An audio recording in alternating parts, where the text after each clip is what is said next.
Wednesday evening, October 11th, we're towards the end of the fifth day. I want to talk about three issues. After I give a very brief update of what's going on, I want to talk about terrorizing. Hamas is a terror organization, and what it wants to do is terrorize. I want to talk about Hezbollah and the Northern Front.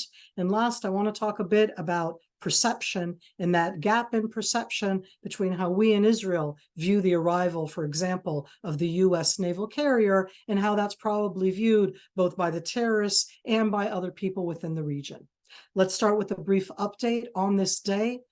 The idea of all of the chaos and the balagan, everything going on, balagan is a nice word, but all of this chaos is to make it as difficult as possible for Israel, both to clean out the last of these terror nests inside Israel while continuing to attack the Hamas infrastructure in the Gaza Strip. So that's something that is ongoing. It's not going to stop. It's not going to stop until that is over. And that's what's happening down south.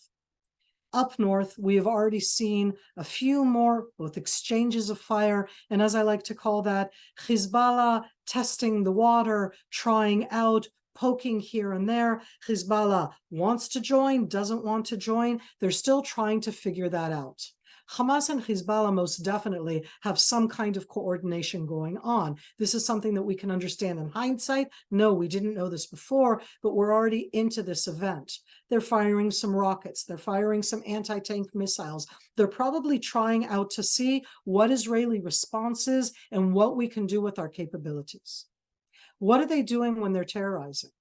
What Hamas did on Saturday and on Sunday is on purpose, as part of their plan, as part of a terror organization. They terrorize. They filmed and uploaded for us, for me, for you to see the films of mutilating, butchering, decapitating the different people, of doing that, of babies, of adults, of taking the hostages, of showing them in a way so that our heart is dead and terrorized. That's what they do. That's what they want to do. That's part of the impact. That's part of the effect. They are going to continue to do so. It's going to get worse. They are going to put out footage and photos, live streaming of killing hostages, and they're going to blame us. You have to look at this. This is a terror organization. That's what they're doing. They're trying to frighten us. They're trying to terrorize us. Will Hezbollah join, yes or no? It is very hard to tell. Hezbollah wants to join, but they're also the ones who kind of like, let Hamas take it all right now. We'll show our support, but that they don't have to be hurt right now. They want to wait. They want to preempt. They want to start when it's good for them. I still at this stage find it hard to understand what we will be doing. I again remind you all, Hezbollah has 10 times the amount of strength that Hamas has.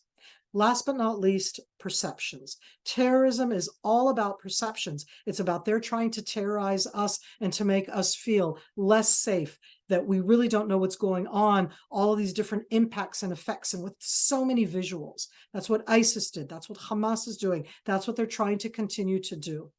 The U.S. aircraft carrier arrived in the Middle East. All of the Israelis looked at that. Every single one that I've heard said, for a moment, I want you to look at the other side. Hamas just don't care. Hezbollah just don't care. They look at that and they say, oh, the United States of America that doesn't have any strength, but that the United States of America is here to help the Zionist entity. They are going to say, and we've heard voices like these, both in Iraq, Hezbollah supporters in Iraq, certainly in Iran, that they will attack now Americans in other places if the U.S. would intervene. This is about a perception game. This is about who can blink first, but be clear. Hamas, terror organization, they terrorize, they mutilate, they kill, they're proud of it, and they show it to make you frightened. Breathe in deep. It's going to get worse. I hope tomorrow it won't be worse.